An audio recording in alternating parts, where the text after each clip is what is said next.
prav razumem, je ta stik z avtomobilom najpomembnejši, v bistvu bolj kot konji, bolj kot kakšen karbonski del in tako naprej. To, kako čutiš avto, kako v bistvu se sliši zvok teh avtomobilov. Ne? AMG je v mojem srcu še vedno motor spredaj, V8, zadnji pogon in mislim, da se SL najbolje približa tem starim AMG-ovim modelom.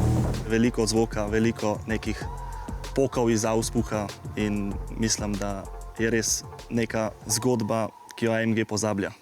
Na tem mestu je prav, da pojasniva, zakaj je Gala SL navdušil celo bolj kot GT. Seveda, Gal je lastnik modela SLK AMG, ta avto pa poganja velik 5,5 litrski atmosferski V8, torej navajanje na bolj tisti klasičen oziroma surov AMG. In ko Gal reče, da je GT preveč kirurško natančen, je to pravzaprav pohvala inženirjem, saj so naredili popoln, perfekten avtomobil. Je pa dejstvo, da perfektnost ni nujno tisto, kar si pravzaprav ob nakupu tudi želimo. Je pa tako, da ima pravzaprav vsak AMG letnik tudi svoj karakter.